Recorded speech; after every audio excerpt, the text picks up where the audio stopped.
Bonjour, aujourd'hui on se déplace sur le stand de la Côte d'Ivoire, le stand des escargots dont on vous parlait il y a quelques jours. Alors vous voyez là normalement les gros escargots, à quoi ils ressemblent. Et notre interlocuteur va nous expliquer un peu son stand. Bonjour Monsieur Nda. Bonjour mesdames. Comment allez-vous? Je vais bien. Alors aujourd'hui on s'est déplacé sur votre stand. Oui. Alors montrez-nous, expliquez-nous vraiment l'escargot, détaillez-nous, on veut en savoir plus. Donc voilà, ça c'est l'escargot géant d'Afrique, c'est l'espèce Achatina achatina. Vous voyez, cet escargot peut atteindre environ 500 grammes à l'âge adulte. Et vous avez tout ce qui est dans l'escargot qui est consommable et qui apporte un bien-être à la population. Donc vous avez cette partie-là qui constitue la viande, qui est riche en fer, en calcium, et aussi à une faible teneur en matière grasse. Vous avez la bave d'escargot qui est utilisée en pharmaceutique pour la cicatrisation des plaies et des blessures. Vous avez la bave qui est aussi utilisée pour les produits cosmétiques, la régénération de la cellule et la lutte contre les rides. Et puis vous avez la coquille qui est soit utilisée pour les ornements, la décoration, ou bien ça est utilisé pour les apports en calcium pour les amendements calciques, ou bien vous pouvez les utiliser dans la formulation alimentaire pour les volailles ou d'autres animaux.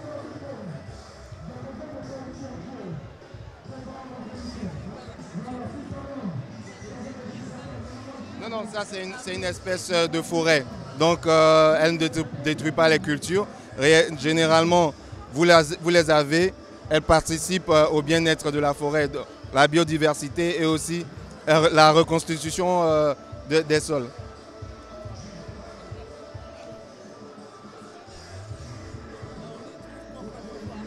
Il se retrouve dans une partie tropicale humide. Donc au niveau de l'Afrique de l'Ouest, vous avez Bénin, Togo, Ghana, Côte d'Ivoire et un peu le Libéria. Mais il y a d'autres pays qui ont cette espèce-là, soit le Madagascar, l'île Maurice, la Réunion aussi. Voilà, il y a quelques pays comme ça qui retrouvent des espèces similaires à celle-là. Ça existe, ça fait longtemps que ça existe vraiment qu'on consomme, voilà. C'est la première fois que je vois vraiment qu'on le montre, je veux dire, au commun des mortels. Voilà, je ne connaissais pas du tout. Et... En fait, ça existe depuis bien longtemps. En Côte d'Ivoire, il y avait une ethnie particulière, les Atiers, qui consommaient ça régulièrement. Et petit à petit, les autres membres de la population ivoirienne ont commencé à l'apprécier. Et on veut vraiment faire découvrir, parce qu'on sait que la France est grand consommateur d'escargots, mais c'est surtout l'escargot de Bourgogne ou les petits gris.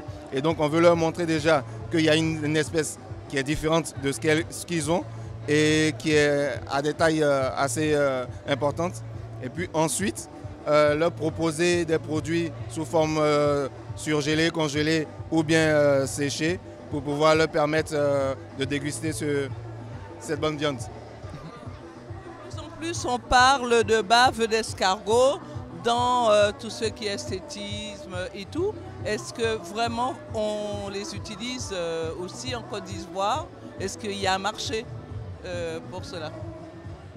En fait, en Côte d'Ivoire, les cosmétiques ont commencé à s'intéresser à la bave d'escargot et donc à l'intégrer à leur formulation pour des produits de leur gamme.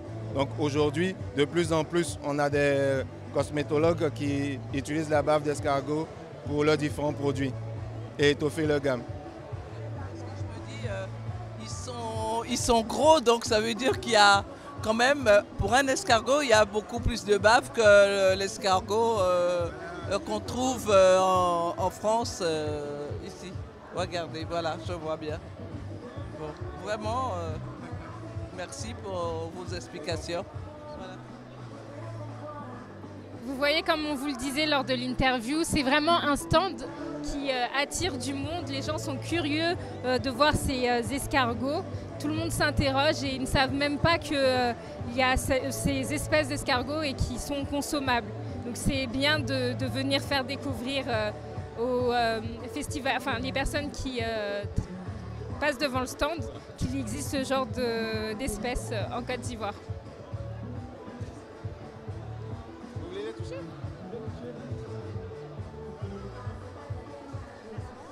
Oui, ça se mange.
C'est ici. Après, on part de l'autre côté. On a parlé hier, est-ce qu'on parle de quoi?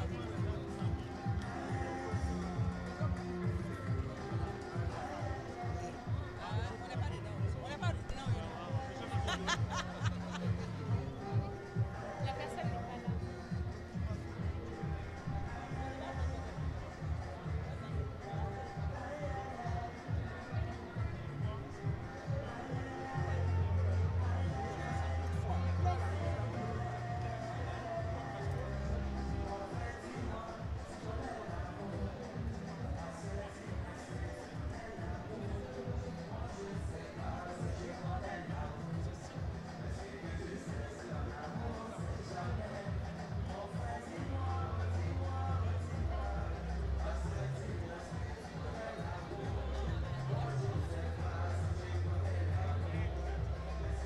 Nous continuons notre visite et nous sommes actuellement sur le stand de Madame Fanny qui va nous présenter tous ses produits et tout ce qu'elle veut nous faire découvrir au Salon de l'Agriculture.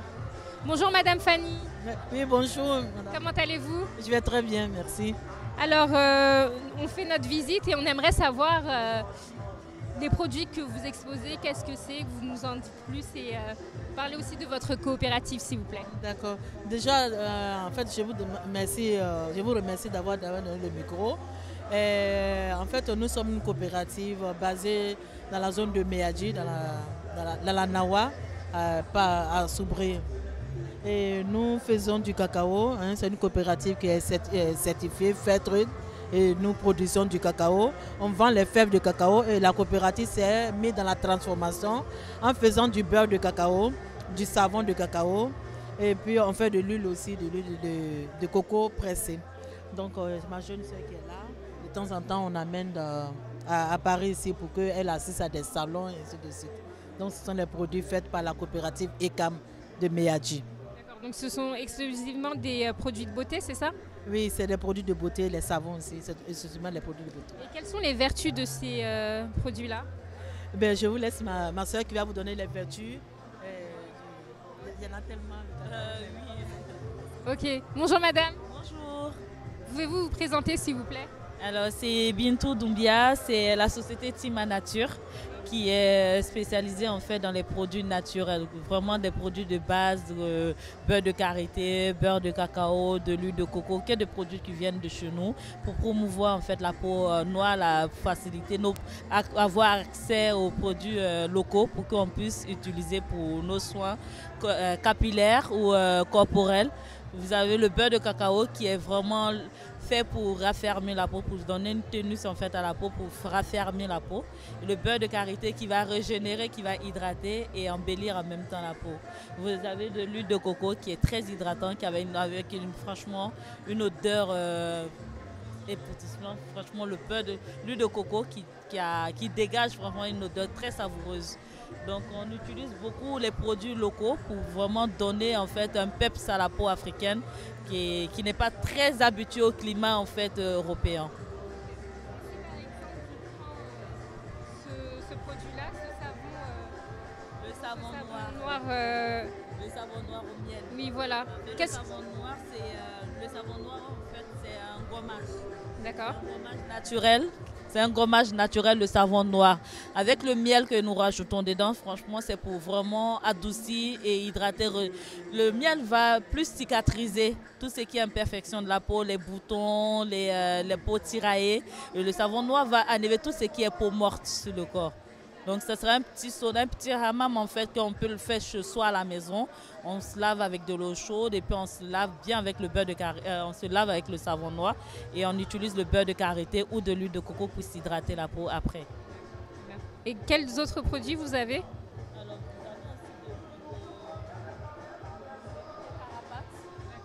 L'huile de carapate, en fait, c'est pour tout ce qui est soins capillaires. On peut l'utiliser pour le corps, mais surtout les cheveux, parce que ça va donner un boost en fait pour faire pousser les cheveux.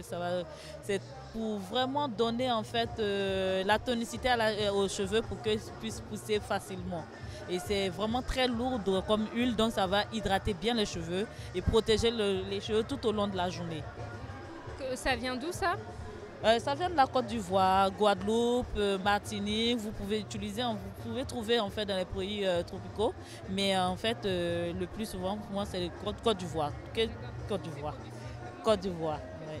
Ok, donc la carapate, c'est comment en fait? Comment on obtient cette en fait qui pousse un peu. Soit vous avez la plantation de façon sauvage en Côte d'Ivoire, donc ça sèche.